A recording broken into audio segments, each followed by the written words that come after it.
So, movies. One of my favorite subgenres is single location or trapped strangers waking up with each other and not knowing how they got there, whatever it may be type of movies. But my definition of single location is if the movie takes place at least 70 to 80% in the one location. For example, Titanic is the one location they are on, but it's such a big location that I don't consider it one location. But Life of Pi, yes, I consider that a single location even if he's traveling in the ocean. He's on the boat, so the boat is the one location.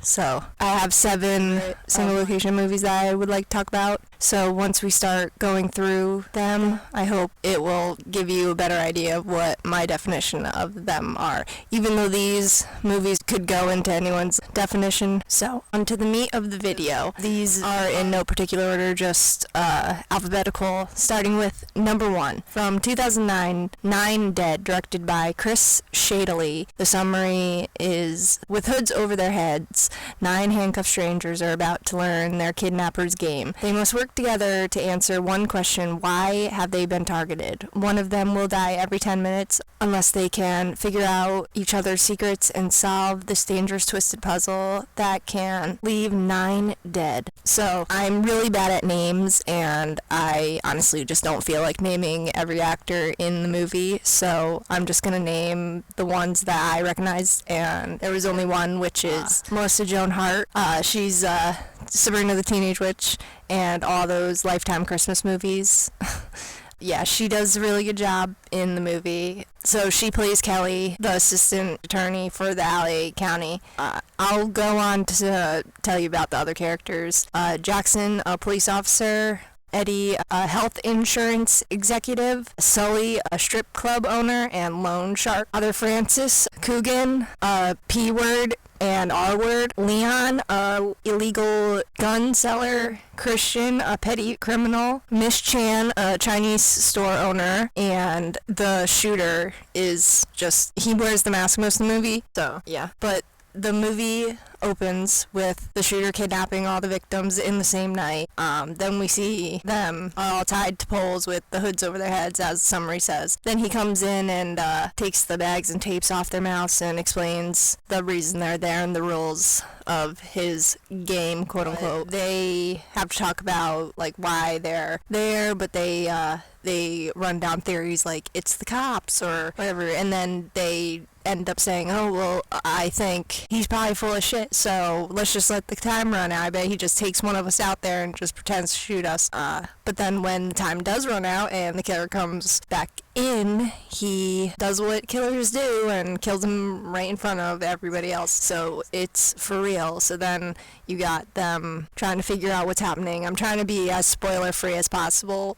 So yeah, I kind of gave away who's the first kill, but every 10 minutes comes in, someone dies, of course, until the end. The ending is meh. It's okay. I mean, it was an interesting way to end it, interesting decisions, but I have problems with it. But it was okay. I rewatch the movie every now and then, so I can't really complain that much. But throughout the story, the dialogue between everyone, it keeps you wanting to watch and like wondering like about all these people, even though you get the impression that all of them are terrible people. But that's the formula with these movies. You kind of go into it knowing everyone's a bad person and has done terrible things, but not necessarily to the point of you turning and rooting for the killer of the movie until you find out the reason. Maybe that might change your mind, but so yeah, it keeps you interested. It keeps you questioning, like, why are they there, and what did they do to this guy to get him to plan all this out and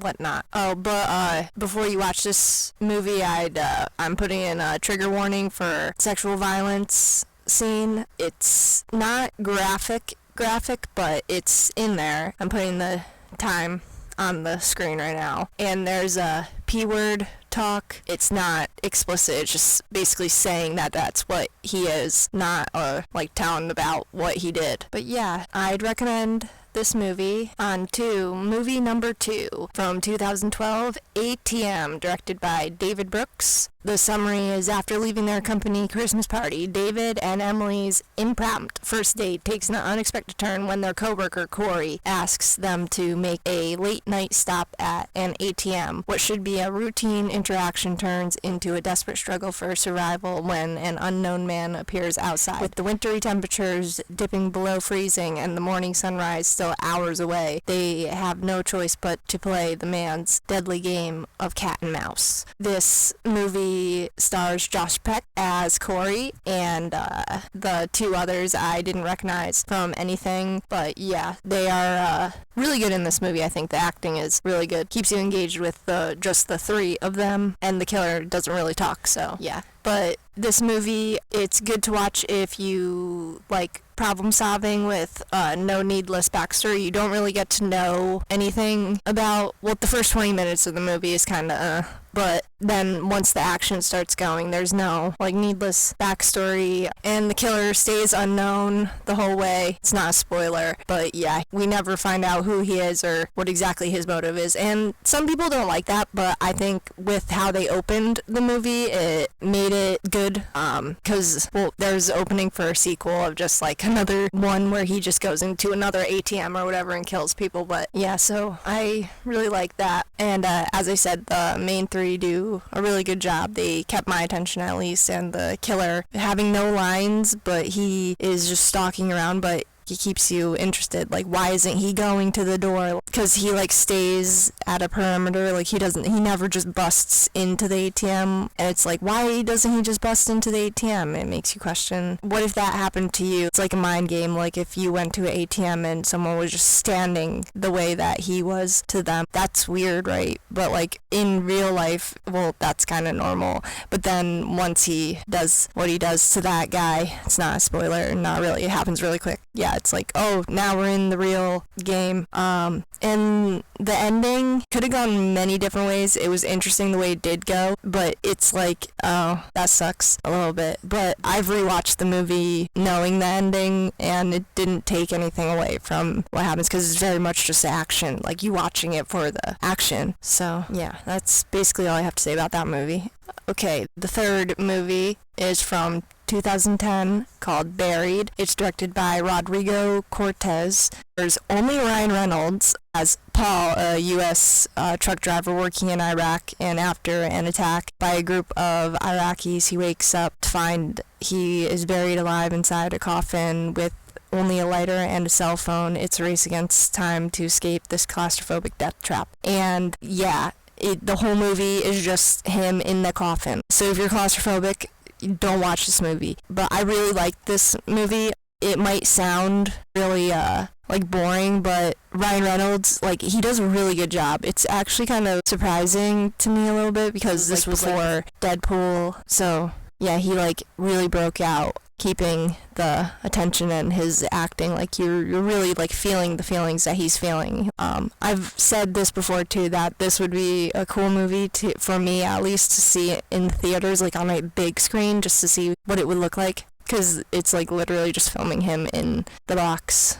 Yeah, I know, not really that much to talk about, just him trying to get out with the cell phone and whatnot, like buried alive. Like, that's like a big fear for some people. But yeah, if you're claustrophobic, don't watch this movie. But if you like Ryan Reynolds, I would really recommend watching this. Movie number 4 is from 2015 called Circle, directed by Aaron Hand and Mario Miscoin. Sorry if I mispronounced that, I'm terrible at names. In a massive, mysterious room, 50 strangers awaken to find themselves trapped with no memory of how they got there. Organized in an inward-facing circle and unable to move, they quickly learn that every 2 minutes, one of them must die, executed by a strange device in the center of the room. At first, the attacks seem random, but soon the strangers realize that they, as a group, have the power to decide who will be the next to be killed. They vote a chance to control the machine. How can they choose who deserves to die? And what happens when there's only one person left? And their names are literally like Girl 1, Girl 2, or Pregnant Lady, or Marine, or whatever. But the ones that have the most lines matter the most are the Pregnant Lady, the kid, the surfer-looking dude, the Marine, she's labeled as the lesbian, the fake husband and wife, the cop, the college kid, and the guy in the flannel. But I love this movie. It opens and we already are in the room, which I love. That starts like right out the gate, like what's going on, and we learn the rules within the first few minutes as everyone starts waking up. So we're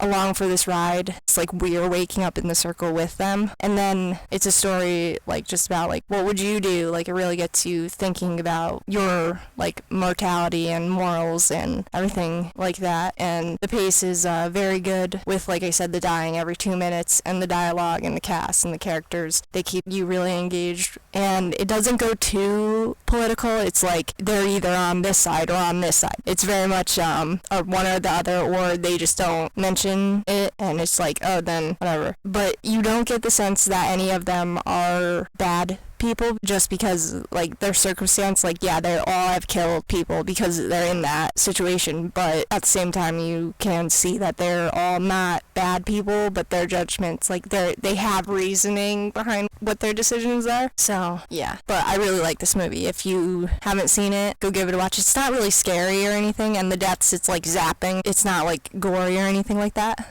and the ending is like very up for your own interpretation, very open-ended. Some might like that, some might not, but I enjoyed it, so yeah. The fifth movie on my list from 1983 is Cujo, directed by Louis Teagan, and it's a Stephen King story, so you know it's going to be good, and you've probably seen this movie, so I'm not going to go that much into it, but basically Cujo, a friendly St. Bernard, contracts rabies and conducts a reign of terror on a small American town. The acting is great. The mom, and even the kid is decent for kid acting. Not the best kid acting I've ever seen, but it didn't bother me really. And the dog acting really great. He or she or whatever did such a good job at being Cujo, having to be covered in that stuff. I'm not really sure what they put on him. I tried to look it up, but I couldn't find it. But I know how smart St. Bernards are, and I do know that there was some scenes with a man in a dog suit, but I know how smart St. Bernards are because my grandparents used to rescue them, and the past few years my grandpa has been training his St. Bernards to be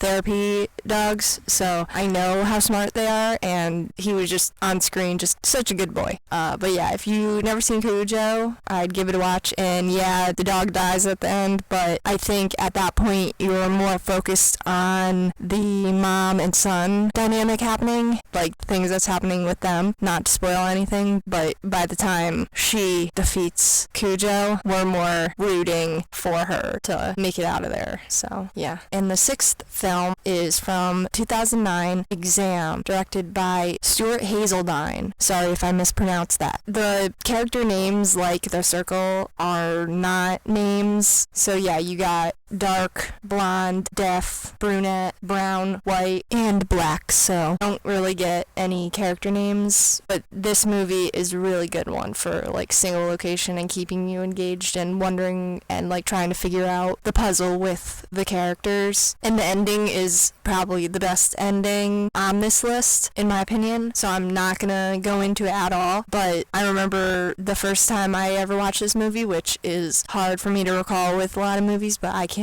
remember it, and just being along for the ride from the start and wondering what they were gonna do and how they were gonna figure out next and how smart the characters actually were as you got to know them. It's just a riddle as a movie, basically, and the tester person, he sets up the rules right away and just gives them 80 minutes to do it, and it's cut and dry, just what they have to do. And then once you know the ending, you go back and rewatch it and you're like, oh, duh. So yeah, go watch this movie and try to figure it out along the way. And the seventh and final movie, before I get to honorable mentions, because I will be talking about that, is from 2004, Mindhunters, directed by Randy Harland. And this movie's cast is probably the most famous, with Val Kilmer, Christian Slater, and LL Cool J, among others that you've probably seen before. And LL Cool J does a really good job, I think. He plays Gabe, and everyone else does amazing as well. And I'll go through the character names right now. So you got JD, Bobby, Vince, Rafe, Lucas, Nicole, Sarah, and then Gabe. Sarah is the girl we follow. Like, she's the final girl, I guess, is what you would say she is. So the movie's about FBI agent Jake Harris, Val Kilmer, escorts a group of cadets to a remote island for simulation training. The cadets, under the leadership of JD, will try to catch the imaginary serial killer within the island's elaborate facility. The FBI, however, has suspicions of Harris's methods and dispatch Gabe Jensen to act as an outside observer. What he finds is a simulation exercise that becomes dangerously real and training that becomes a fight for survival. So, yeah, the description had me completely interested, and then I rewatch this movie every year. But the story, not to give anything away. Basically, what the summary says, that the trainees are doing their last simulation crime scene before either passing or failing into the next course of their FBI training, and the island is remote. They are supposed to be focusing on a fake crime scene, but once they start investigating it, they start dying. And the kills in this movie are one of the most original kills I've ever seen. Not all of them, but specifically 2 of them are really great, which it is a spoiler, but if you don't want to know, then skip ahead like a few seconds. When JD gets killed, I'll play it on screen. Really great kill. I don't want to give too much away, so I'm not going to say much about it. And then when the character of Nicole gets killed, very original. Never seen it replicated or done before, even though it probably has been, but I really enjoyed her kill. So they're being picked off by a killer who's obsessed with time. Time is very important in this movie. You'll pick up on that as you're watching it. And LL Cool J's character, Gabe, is probably one of my favorite characters. Lucas as well, he's very good. I really like him. So I'm going to stop here so I don't spoil it, because I don't want to spoil this movie, because you really should go watch it. I'm pushing you to watch it. So yeah. Now, honorable mentions for single location movies. I do want to make another video like this, but just for now, and honorable mentions that I probably, like, if I do ever make another video, I wouldn't talk about these because they're way too popular, I guess, would be what I would say. So 12 Angry Men, very good movie. The Breakfast Club, very good. Clue, Misery, I consider that to be a single location, and Saw. So those would be my honorable mentions. Oh, and The Room would be another honorable mention that I would make. So yeah. So if you like this and you want me to make another video like this with single location movies, I have a ton of them. I can definitely do that. So yeah, thank you for watching and see you later.